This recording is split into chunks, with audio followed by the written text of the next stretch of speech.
உங்கள் எல்லோருக்குமே தெரியும், மொசாடினுடைய உறுப்பினர்கள் இப்பொழுது நோர்வேயில் இருக்கிறார்கள். குறிப்பாக அபுஹாசனை தேடிக்கொண்டிருக்கிறார்கள். அபுஹாசன் என்று நினைத்து தாய்மை அடைந்திருக்கக்கூடிய தன்னுடைய மனைவியை அழைத்து கொண்டு மனைவியின் ஆசையினை நிறைவேற்றுவதற்காக சினிமாவுக்கு புறப்பட்டு போய்கொண்டிருக்கக்கூடிய அஹ்மத் ஹவுச்சிகியினை தான் இப்பொழுது மொசாட் உறுப்பினர்கள் அபுஹாசன் என்று நினைத்து பிடித்து வைத்திருக்கிறார்கள். யார் இந்த அஹ்மத் அப்படி என்று பார்த்தால், மொராக்கோவை சேர்ந்தவர், இப்பொழுது நோர்வே நாட்டில் வசித்துக் கொண்டிருக்கக்கூடிய ஒருத்தர். அங்கிருக்கக்கூடிய ஒரு உணவகத்துல ஒரு ஊழியராக பணியாற்றி கொண்டிருக்கிறார். சொல்ல போனால் அனாவசியமாக யாருடைய செயல்பாடுகளையும் தலையிடாத ஒரு அமைதியான சுபாவம் கொண்டிருக்கக்கூடியவர் தான் இவர்கள் இப்பொழுது பிடித்திருக்கக்கூடிய அஹ்மத். 1973 வருடம் ஜூலை மாதம் 21ஆம் தேதி 2 பேருமே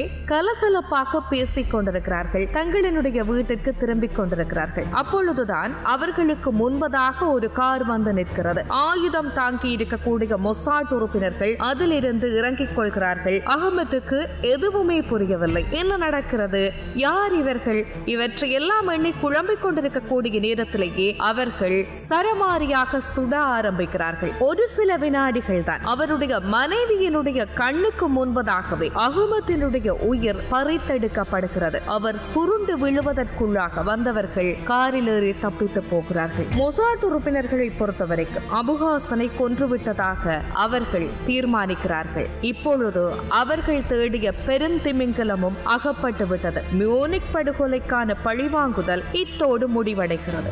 ஆனால் அவர்களால் சுட்டுக் கொல்லப்பட்டிருக்கக்கூடிய அஹ்மத் ஹவுச்சிகிக்கும் அபுஹாசனுக்கும் எந்த விதமான தொடர்பும் கிடையாது. பார்வைக்குத்தான் இருவரும் ஒரே மாதிரியாக இருக்கிறார்கள் என்பதை தவிர்த்து இந்த விடயம் வெளியே தெரிய வரக்கூடிய நேரத்தில் மொசாட் மேலிடம் நிச்சயமாக அதிர்ந்து போனது. ஒரு தீவிரவாதியை கொல்வதற்கு பதிலாக ஒரு அப்பாவியினை சுட்டு தள்ளி இருக்கிறது மிகப்பெரிய குற்றமா இல்லையா? சொல்ல வேண்டுமாக இருந்தால் உண்மையான தீவிரவாதிகளை கூட கொலை செய்யக்கூடிய உரிமை மொசாட்டுக்கு இல்லை தானே? அவர்கள் என்ன தவறு செய்திருந்தாலும் நீதிமன்றத்துக்கு கொண்டு வந்து விசாரணை நடத்தி தான் தண்டனை கொடுக்க வேண்டும். அதுதான் சட்டம், அதுதான் நியதி. ஆனால் இந்த மியூனிக் விவகாரத்தில் இது போன்ற சட்ட திட்டங்களை எல்லாம் மொசாட் மதித்ததா என்று சொல்லி கேட்டால் நிச்சயமாக இல்லை. பழிக்கு பழி, பலிக்கு பலி, இதுதான் அவர்கள் எடுத்துக் கொண்டிருந்திருக்கக்கூடிய நடவடிக்கைகளாக இருந்தது. ஆனால் அபுஹாசனுக்கு பதிலாக யாருடைய கண்ணையோ குத்தி விட்டிருக்கிறார்களே, இது மன்னிக்க முடியாத குற்றம் இல்லையா? இந்த விடயத்தில் மொசாட் செய்த தவறுகள் ஒன்றா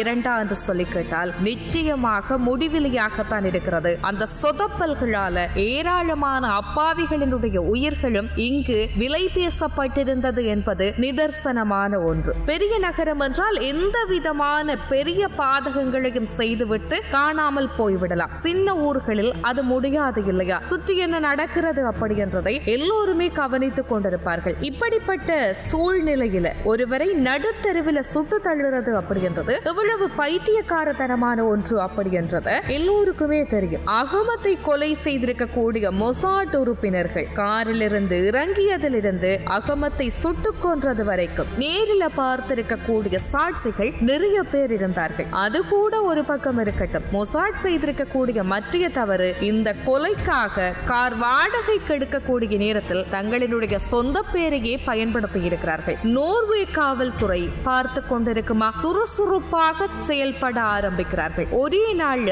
தொடர்பு பட்ட மொசாட் உறுப்பினர்களை பிடித்தும் விடுகிறார்கள். கைதாகி இருக்கக்கூடிய மொசாட் உறுப்பினர்களாவது வாயை மூடிக்கொண்டிருந்தார்களா என்று கேட்டால் இல்லை. காவல்துறையினரின் சித்திரவதைக்கு பயந்து அத்தனை விடயங்களையும் ஒன்றும் விடாமல் கக்கி தீர்த்திருக்கிறார்கள். இவ்வளவும் போதாதா நோர்வே காவல்துறைக்கு? அஹ்மத் ஹவுச்சிகி கொலையுடன் தொடர்பு பட்ட அத்தனை பேரையும் அள்ளிக்கொண்டு வந்து சிறையில் தள்ளிவிட்டார்கள். பொதுவாக மொசாட் உறுப்பினர்களுக்கு பல விடயங்கள்ல கடுமையான பயிற்சி கொடுக்கப்படும். அதுல முக்கியமானது ஒன்று நாங்கள் ஏற்கனவே குறிப்பிட்டிருப்பது, கூட வந்திருக்கக்கூடியவர்களுக்கு எது நிகழ்ந்தாலும் உங்களுக்கு விதிக்கப்பட்டவற்றை நீங்கள் செவ்வனே செய்ய வேண்டும் என்பது. அடுத்து இன்னும் ஒன்று இருக்கிறது. கூட வந்திருக்கக்கூடியவர்கள் அகப்பட்டுக் கொண்டால் அடுத்தவர்களை காட்டிக் கொடுக்காமல் இருப்பது. குறிப்பாக நான் ஒரு மொசாட் உறுப்பினர் என்று யாரும் எப்பொழுதுமே ஒப்புதல் வாக்கு மூலம் தந்துவிடக் கூடாது. அதற்கு பதிலாக வேறு என்ன பொய் வேண்டுமாக இருந்தாலும் நீங்கள் தாராளமாக சொல்லிக் கொள்ளலாம். மொசாட் ஒரு விவகாரத்தில் தொடர்பு பட்டிருக்கிறது என்பது மட்டும் யார் யாருக்கும் எந்த சந்தர்ப்பத்திலும் தெரிய வந்துவிடக் கூடாது அப்படி என்பது மொசாட்டினுடைய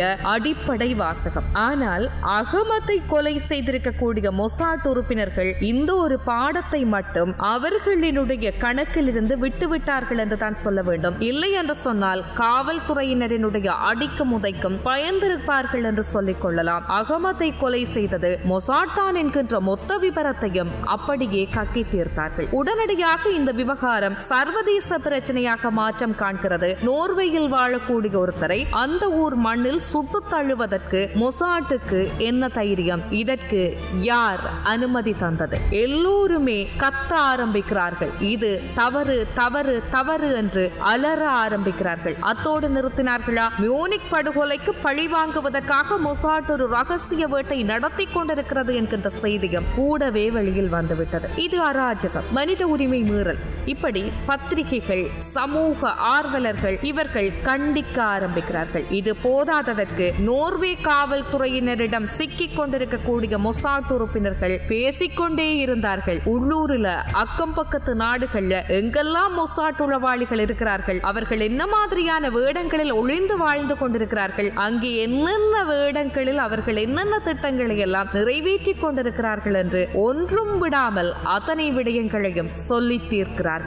பதறி போனது மொசாட். ஐரோப்பாவில் இருக்கக்கூடிய தன்னுடைய உறுப்பினர்கள் பலரையும் ரகசியமாக திரும்ப நாட்டிற்கு அழைத்துக் கொண்டது. இன்னும் சிலரை அங்கேயே ஒளிந்து வாழவும் பணித்து விட்டது. இத்தனைக்கும் நடுவில் மொசாட்டினுடைய பெயர், மானம் அத்தனையும் கப்பலேறிவிட்டது. இப்பொழுது இஸ்ரேல் அரசாங்கத்திற்கு எல்லா பக்கங்களில் இருந்தும் அழுத்தங்கள் வர ஆரம்பிக்கிறது. மியூனிக் பழிவாங்கல் நடவடிக்கைகளில் ஈடுபடுத்தப்பட்டுக் கொண்டிருந்திருக்கக்கூடிய அத்தனை மொசாட் உறுப்பினர்களையும் திட்டங்களை சுருட்டி பெட்டியில் வைத்து மூடச் சொன்னார்கள். அப்படியானால் அபு ஹாசன் எங்கே? இத்தனை பேரை கொன்றுவிட்டு கடைசியில் பெரிய திமிங்கலத்தை நழுவ விட போகிறதா மொசாட்? இந்த கேள்வி உங்களுக்குள்ளாக நிச்சயம் இருக்கலாம். விடுவார்களா? கடைசி வரைக்கும் அது நடக்காது. உண்மையிலேயே மொசாட் பதுங்குகிறது என்று சொன்னால் அது இன்னும் மிகப்பெரிய ஒரு திட்டத்தினை மிக லாபகமாக தீட்டிக் கொண்டிருக்கிறது என்பதுதானே பொருள். மொசாட் மேலிடம் அபு ஹாசனை மறக்கவே இல்லை. அவர் எங்கே இருக்கிறார், என்ன செய்து கொண்டிருக்கிறார் என்பதை தொடர்ச்சியாக கண்காணித்துக் கொண்டே இருந்தார்கள்.